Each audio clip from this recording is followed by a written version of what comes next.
నమస్కారం. మాఘపురాణం 24వ రోజు పారాయణలోకి వచ్చాం.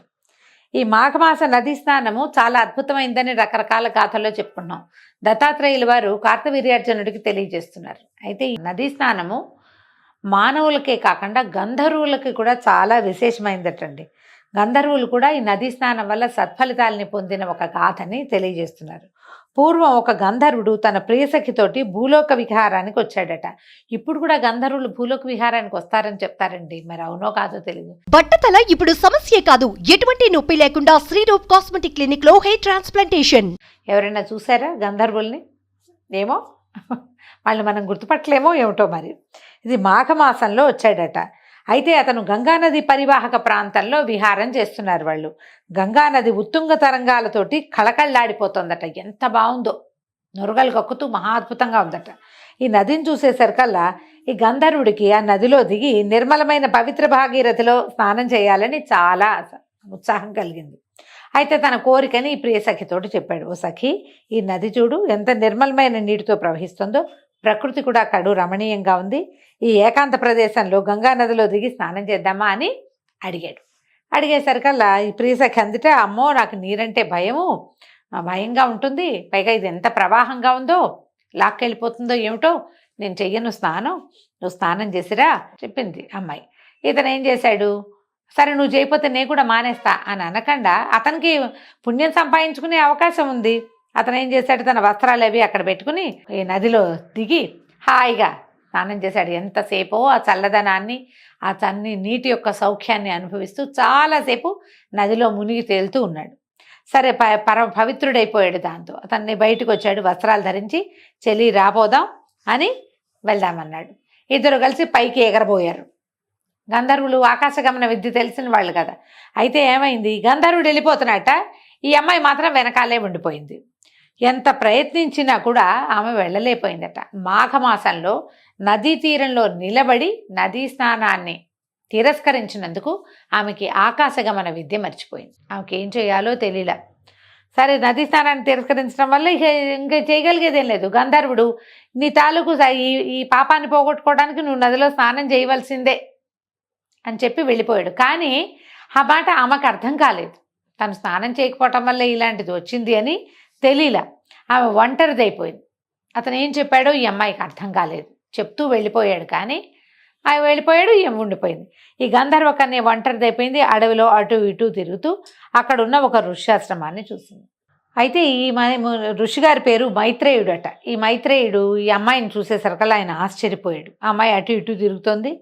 ఈయన ఇప్పటిదాకా ఎంతకాలంగానో ఇక్కడ ఋషిగా ఉండి తపస్సు చేసుకుంటున్నాడు. ఆయన ముని నుంచి తపస్సు నుంచి ముని నుంచి ఋషి, ఆయన ప్రమోషన్ వచ్చింది. ఆయన చాలా కాలంగానే తపస్సు చేసుకుంటున్నాడు. కానీ ఆయన చాలా సంవత్సరాల నుంచి స్త్రీలని చూడలేదు. ఈ మహాద్భుత సౌందర్యవతిగా ఉన్న ఈ అమ్మాయిని చూసేసరికల్లా ఆయన కళ్ళు ఆమె వైపు ఆకర్షించిపోంటాయి. ఎవరైనా చూస్తున్నారనేసరికల్లా ఆడవాళ్ళకి కొంచెం వయ్యారం మించిపోతుంది. ఈ అమ్మాయి ఆయన తనకేసే రెప్పలు వాల్చకుండా చూసేసరికల్లా ఇంకా కొంచెం వయ్యారంగా ఇంకా కాస్త తిప్పుకుంటూ అటు ఇటు తిరుగుతూ ఉండేసరికల్లా ఆయన దృష్టి ఆమె ఎటు వెళ్తే అటు వెళ్ళిపోవటం మొదలుపెట్టింది. ముందే చూడడం మానేయాలి. చూస్తూ ఉంటే ఏమవుతుంది, ఆకర్షింపబడతారు, సహజంగా జరిగేదే కదా. సరే, ఎవరి అతిలోక సుందరి అనుకున్నాడు. మెల్లిగా దగ్గరికి వెళ్ళి ఎవరు ఏమిటి కనుక్కుంటే ఆ అమ్మాయి దుఃఖించింది, ఏదో బాధపడింది, చెప్పి మెల్లిగా వీళ్ళిద్దరికీ స్నేహం కుదిరింది. ఆ అమ్మాయికి ఆశ్రమం నుంచి బయటికి వెళ్ళే దారే లేదు. ఎందుకంటే ఆకాశ గమనం లేదు, తను అక్కడ ఉండిపోవాల్సింది. ఆయనతోటి ఉండిపోయింది. అక్కడే ఉండేసరికల్లా క్రమంగా వీళ్ళ మధ్య ప్రేమ ఆకర్షణ మొదలైనవి. ఒకే చోట ఉంటే ఇవన్నీ సహజంగా జరుగుతాయి కదా. అయితే ఆమె అందం ఆయన్ని, ఆ మైత్రేయుడిని కలవరపెట్టేసింది. క్రమంగా ఆమెతో సరసల్లాపాల్లోకి దిగాడు. వీళ్ళిద్దరూ కలిసి దాంపత్య సౌఖ్యాన్ని అనుభవించడం మొదలుపెట్టారు. తనివితే ఒకసారి ఏదో 2 సార్లు 3 సార్లు ఏదో ఒకసారి కాకుండా ఇక ఆమె అక్కడే ఉండిపోయింది. ఈయన ఇంకా ఋష్యాశ్రమం లేదు, హడావిడి లేదు, ఇంకా ఏమి తపస్సు లేదు, ఏమీ లేదు. అమ్మాయి వెనకాల పడి తిరగటం, ఆమెతో కలిసి ఈ దాంపత్యానందంలో మునిగి తేలటంలోనే ఉన్నాడు.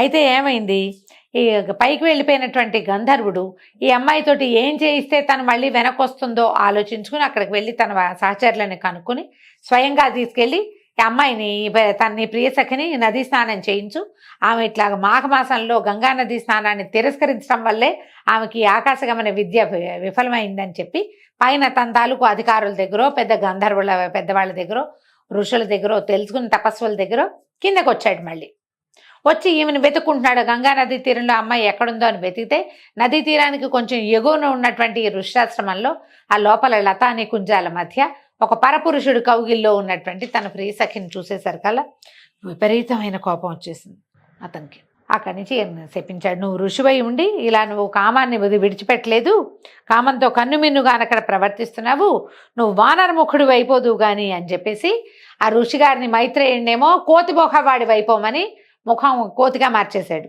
అక్కడి నుంచి ఈ అమ్మాయిని ఏమన్నాడు, నువ్వు నాతో స్నానం చేయమంటే స్నానం చేయకుండా ఈ పరిస్థితిని తెచ్చుకుని ఇంకా కొంచెం అధపాతాళానికి పడిపోవటం కోసం ఈ ఋషితోటి ఈ రకమైన క్రియల్లోకి దిగావు, నువ్వు నన్ను వదిలిపెట్టావు, నువ్వు నా కోసం చూడలేదు, ఏం చేయాలో పర్యవసానం ఏం జరుగుతుందో ఆలోచించకుండా ఇంత పని చేసావు కాబట్టి నువ్వు పాషాణాన్ని వైపోమని ఆమెను శపించాడు.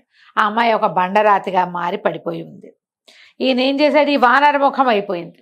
వానరముఖం అయిపోయింది, ఏమీ చెయ్యలేకపోయాడు. దిగులతోటి ఆశ్రమంలో అట్లా పడి ఉన్నాడు. అయితే ఏమైందట, కొన్ని రోజులకి అక్కడికి నారద మహాముని వచ్చాడట. మహాముని చూసేసరికి గుర్తుపట్టలేదు మైత్రేయుడిని.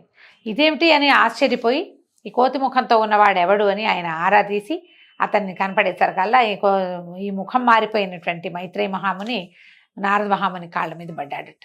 అయితే ఆయన ఏమన్నాడు, ఎంత పని చేసావు, మహర్షివై ఉండి కూడా తుచ్చమైన కామవాంఛని విడనాడకపోవటం వల్ల కదా ఇలా క్షణభంగురమైంది, అది ఎంత తాత్కాలిక సౌఖ్యం, దానికి బానిసవయి నీ తపశ్శక్తి అంతా పోగొట్టుకున్నావు.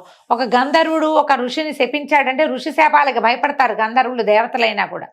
అతను నిన్ను శపించగలిగాడంటే నువ్వు నేను మొత్తం తపశక్తి అంతా పోగొట్టుకున్నట్టు. కామక్రోధ లోపమోహ మదమాత్సర్యాలనే అరిషడ్ వర్గంలో అత్యంత తుచ్చమైనది నీచమైనది కామమే. కామం వల్ల కష్ట నష్టాలు కలుగుతాయి.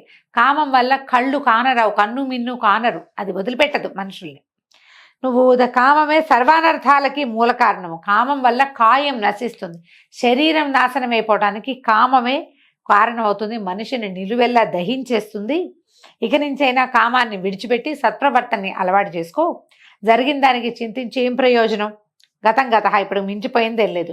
ఇప్పుడైనా పశ్చాత్తప్తుడివై వెళ్ళి మాఘమాసం దాటిపోకముందే గంగానది స్నానం చెయ్యి. గంగానది స్నానం చేస్తే నువ్వు పవిత్రుడు అవుతావు. అప్పుడు ఈ ముఖం పోతుంది. ఆ తర్వాత ఏం చేస్తావు, అక్కడి నుంచి బయటికి వచ్చాక విష్ణు పూజని చేసుకుని నీ కమండలంతో నీళ్లు తీసుకురా. ఆ నదీ జలాలను తెచ్చి ఈ పాషాణంగా మారిపోయింది కదా బండరాయి, ఆ రాయిగా మారిపోయిన ఆ అమ్మాయి మీద కూడా చల్లమని చెప్పాడు. అక్కడి నుంచి ఈయన ఏం చేశాడు, ఈ కోతి ముఖంతో ఉన్నటువంటి మైత్రేయ మహాముని అప్పటిదాకా ఆ బండరాయిని విడవలేక అక్కడక్కడే తిరుగుతూ ఉండేవాడు. ఇక ఈమెను వదిలేసేయాలి. ఆయన వెళ్ళి గంగా నదిలో అఘమర్షణ స్నానం మునిగి మునిగి మునిగి 108 సార్లు మునిగి అంటే మునకలు వేసి స్నానం చేసి తన ముఖాన్ని మామూలుగా చేసుకున్నాడు. దాంతో అవ్వలేదండి, ముఖాన్ని మామూలుగా అయిపోవాలి, కొంచెం మార్పు వచ్చింది. ఆయన బుద్ధిలో కూడా మార్పు వచ్చింది, కామం నశించింది ఆయనలోంచి.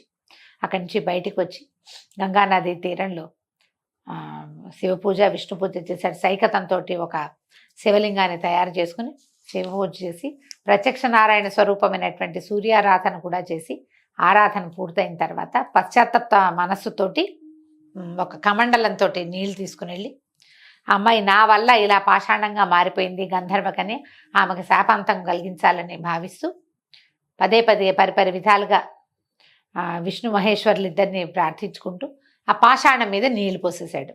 పోసేసరికల్లా ఆయన ఈ భగవంతుడు కరుణించి అప్పటికి అతని ముఖం మారిందట. వానర ముఖం నుంచి మానవ ముఖం వచ్చింది.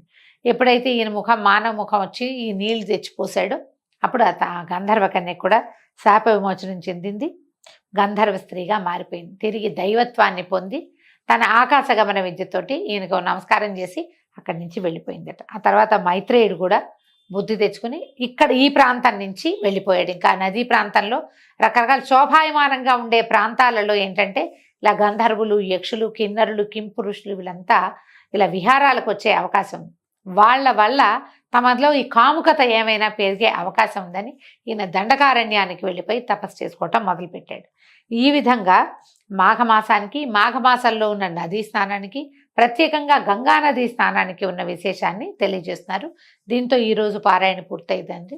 రేపు ఉదయం 25వ రోజు పారాయణలో మళ్ళీ కలుసుకుందాం. నమస్కారం.